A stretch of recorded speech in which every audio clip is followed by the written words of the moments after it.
Olá pessoal, hoje eu vou apresentar para vocês um livro que, se você procurar pelo PDF desse livro na internet, o que todos nós fazemos, provavelmente você não vai encontrar. E olha que eu estou falando de uma obra que foi escrita cerca de 150 anos antes de Cristo. Essa obra trata-se da História, escrita por Políbios, um historiador grego. Bom, algumas pessoas costumam dizer Políbio, é o jeito mais comum de se referir a esse historiador em português. Mas essa é a única versão da obra em português. Existem outras traduções de parte da obra, mas uma tradução mais ou menos completa, já vou falar disso daqui a pouco, em português é essa obra aqui. Quem traduziu foi um grande tradutor do grego para o português, que traduziu outras obras, como, por exemplo, o Édipo, de Sófocles, para a versão portuguesa. Quem traduziu foi o Dr. Mário da Gama Cury.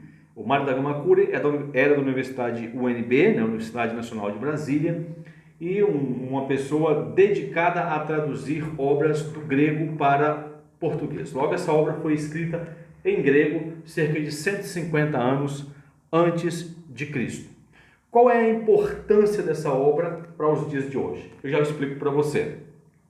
O Políbio, como eu já disse, ele nasceu no ano 208 a.C., mais ou menos, por volta do ano 200 a.C., porque não há um consenso com relação a isso, e vai morrer por volta do ano 125 antes de Cristo. Então, ele vive em torno de 80, 82 anos, é mais ou menos essa a idade em que ele vive. Bom, ele nasceu na Grécia, ele vivia na Grécia, naquela região chamada Peloponeso. O Peloponeso é uma região da Grécia que é quase uma ilha, que só se liga ao continente pelo Estreito de Corinto, né? O Istmo de Corinto, ali dá uma passagem de terra que leva até o continente. E ele pertencia a uma organização política chamada Liga Aqueia. O que era a Liga Aqueia? Era um grupo de pessoas intelectuais, obviamente, conservadoras, né,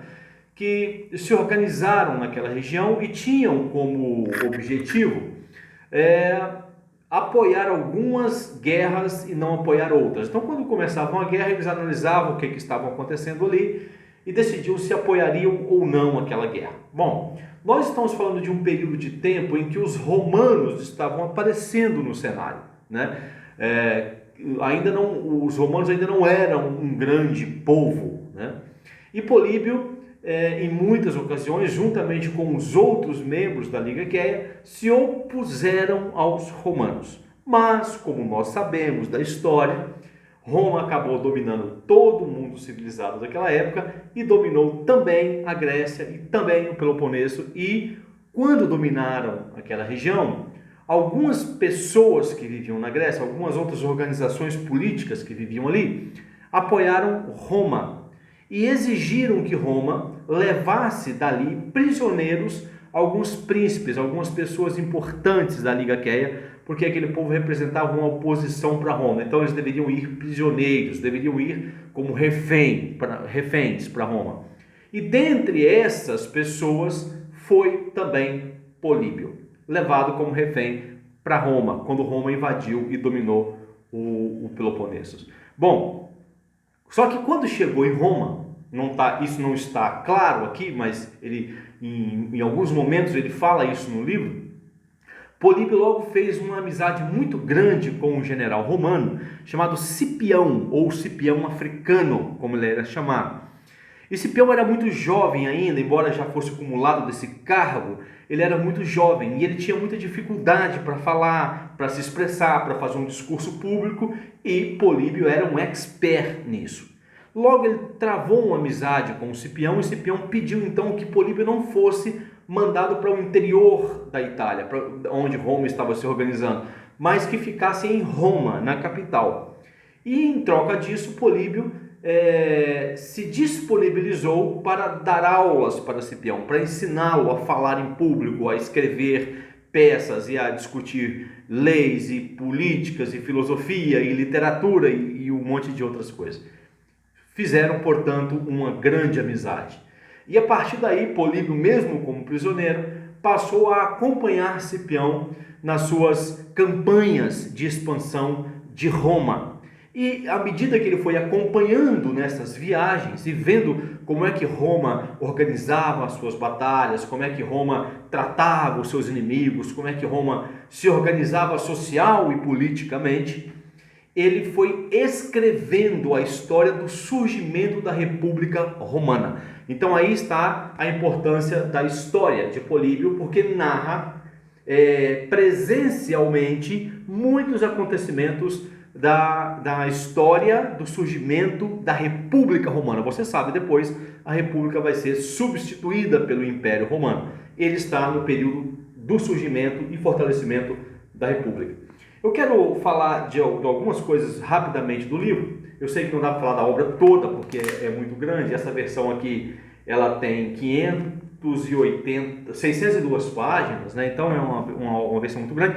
Tem uma outra versão em inglês maior do que essa, mais completa do que essa, que inclusive quando eu fiz a leitura desse livro, as partes que faltavam aqui eu fui lendo na versão inglesa. É o mesmo nome e tal, só que o que acontece? O autor que traduziu aqui, o Mário da Gama Cury, ele não se preocupou muito com alguns textos que ele julgou que não eram muito importantes. Então ele anota as partes que ele deixou sem traduzir, mas traduziu a maior parte da obra que está aqui. Essas partes, por curiosidade, eu fui lá ler na versão inglesa. Mas eu quero mencionar com vocês algumas partes desse livro que eu acho importante. Bom, quando Políbio vai começar a escrever a sua obra, ele fala assim, olha, antes de eu começar a escrever o que eu acompanhei aqui com os romanos, eu preciso voltar um tempo atrás para vocês entenderem por que é que eu estou aqui em Roma, né?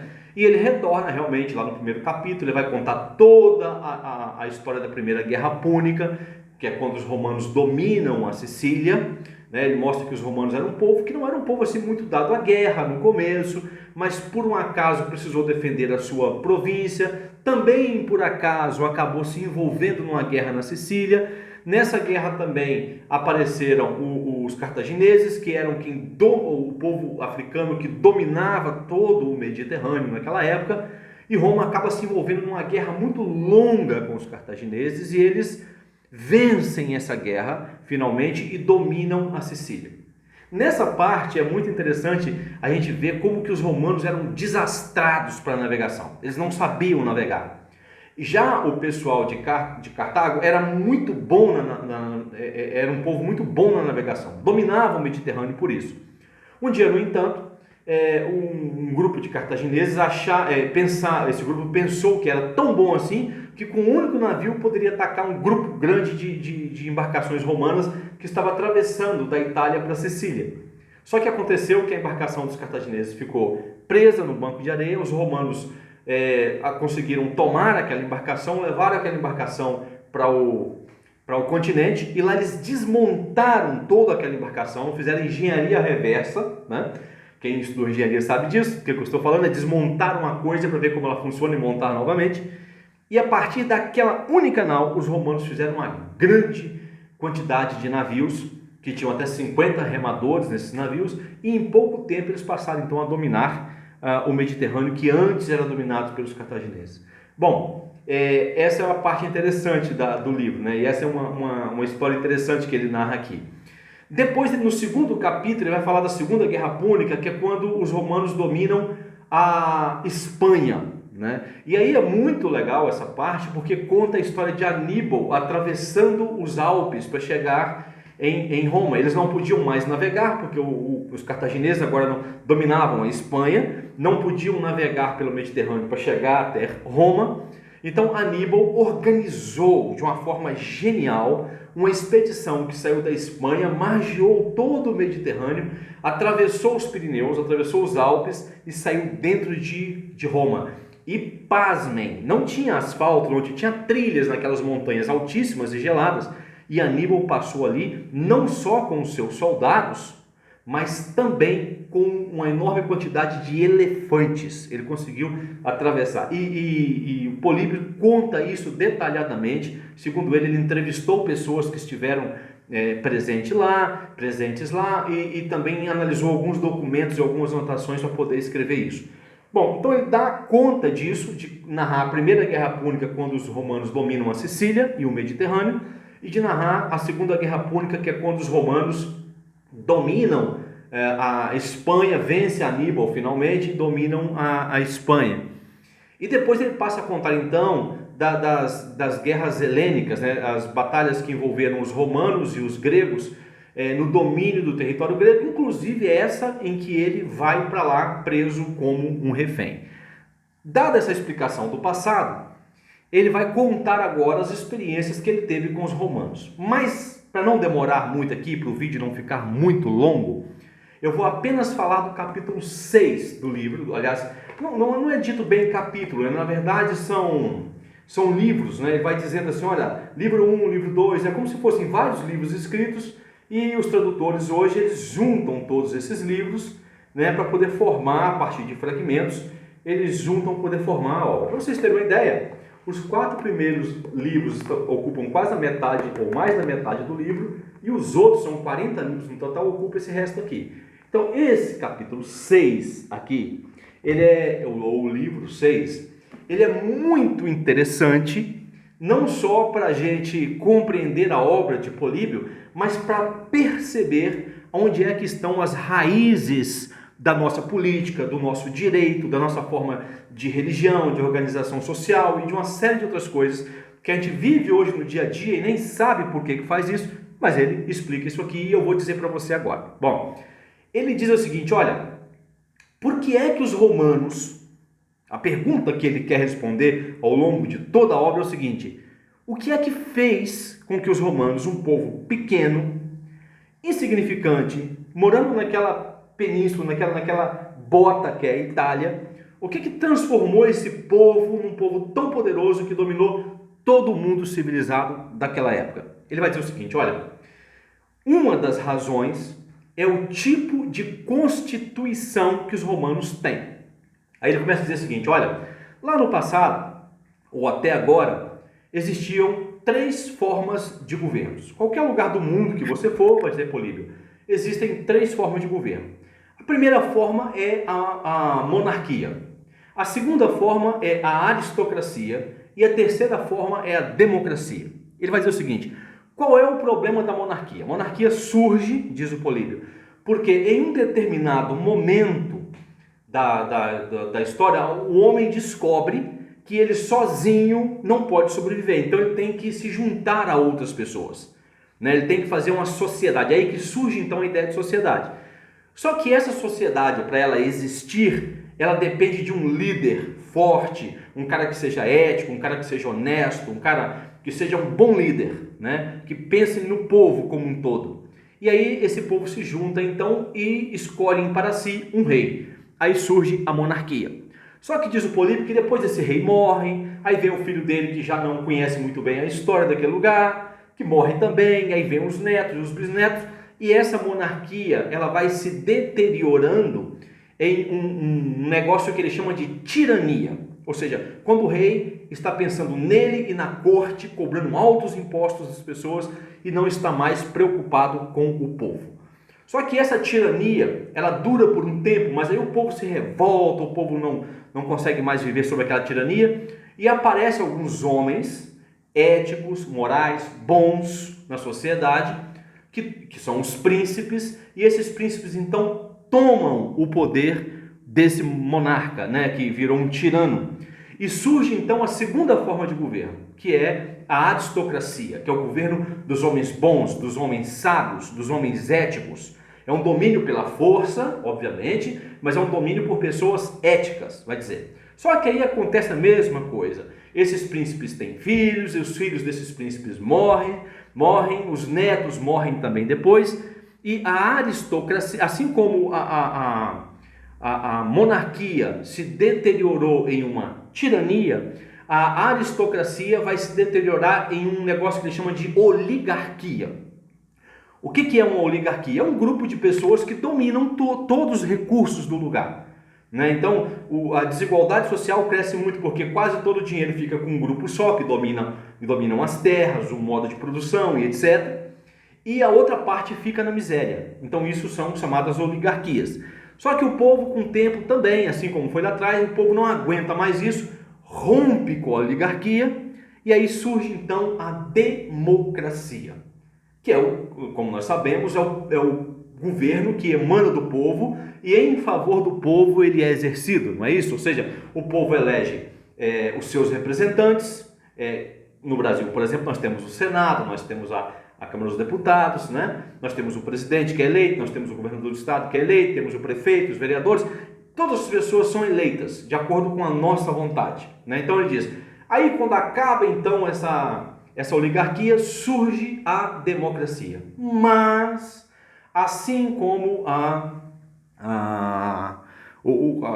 monarquia e assim como a aristocracia, a democracia também vai se deteriorar num negócio que ele chama lá de oclocracia. É uma coisa mais ou menos como a anarquia, né? Vamos pensar como se fosse anarquia.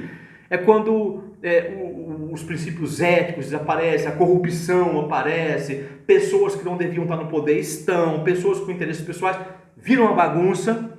Então o povo rompe com aquilo tudo e aquilo vira uma anarquia, o povo se espalha, porque sem um governo o povo se espalha, aí o homem descobre de novo que ele não pode viver sozinho e chama para si de novo um rei, e todo esse ciclo volta novamente.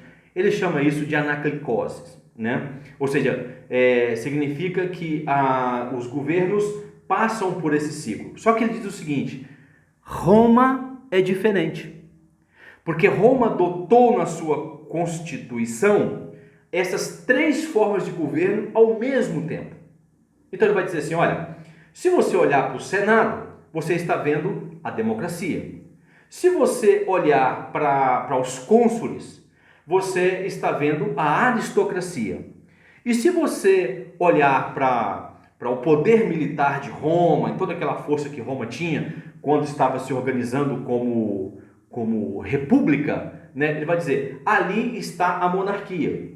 Então, pela primeira vez vai aparecer essa ideia que nós temos de freios e contrapesos no governo, né? Nós temos aqui no Brasil, por exemplo, o Senado, né? Nós temos a Câmara dos Deputados, nós temos o STF, que é o Supremo Tribunal Federal, e nós temos a Presidência da República, ou seja, nós temos o Executivo, nós temos o Judiciário e nós temos o Legislativo, aqueles que fazem a lei. O STF vai dizer se essas leis são constitucionais ou não, e o governo é obrigado a aplicar essas leis e também a se submeter a essas leis. Ele vai dizer que isso aparece lá em Roma. E dessa forma, nenhum dos três poderes pode tomar uma decisão sozinho. Nenhum deles pode tomar essa decisão unilateralmente, porque um depende do outro. E essa interdependência gera uma colaboração entre os poderes, e isso faria com que Roma fosse o maior dos povos. Ele vai dizer, isso justifica o poder de Roma, e é por isso que Roma vai ser um império que vai durar, vai ser uma organização social. Nós estamos na República ainda depois que vai o império, mas isso vai ser uma organização social, política e econômica que vai durar por muitos anos. E nós sabemos que isso vai durar até o ano 476, né? Então veja que durou, de fato, muitos anos. Dos impérios babilônicos, gregos, medo-persa, babilônico, grego, medo-persa e Roma. Roma foi o que durou mais tempo, ok? Então, aí depois é muito legal, porque Políbio acaba mudando de opinião a respeito dos romanos. Isso é muito legal. Sabe aquele cara que é conservador ao extremo e depois quando vê, e não gosta dos romanos, e depois quando vê a coisa acontecendo, entende o outro lado? Será que não é hora também de nós pararmos para pensar no outro lado, a ouvir a opinião das outras pessoas que pensam economicamente, politicamente diferente de nós? Fica aí uma obra fantástica, deu um trabalho danado para ler esse livro aqui, li no final do ano passado, no ano 2020, mas fica aí para você uma sugestão de leitura. Você não vai encontrar muito fácil para comprar, né? Infelizmente, mas você pode procurar no Amazon, em algum lugar usado, você vai encontrar, como eu encontrei esse daqui para poder comprar. Um abraço, se você gostou, compartilhe esse vídeo com seus amigos, né? Eu vou postar esse vídeo também no YouTube, e você pode entrar aqui no canal, ver de vez em quando os vídeos que eu posto aqui. Eu não sou aquele cara eu não sou um youtuber, então eu não sou aquele cara que posta constantemente, mas eu posto isso aqui no IGTV do Instagram, e vou postar isso também no Facebook, e vou postar também no YouTube. Então você pode entrar, compartilhar, assistir, de vez em quando eu posto outros vídeos por aqui, ok? Um abraço e até o próximo vídeo.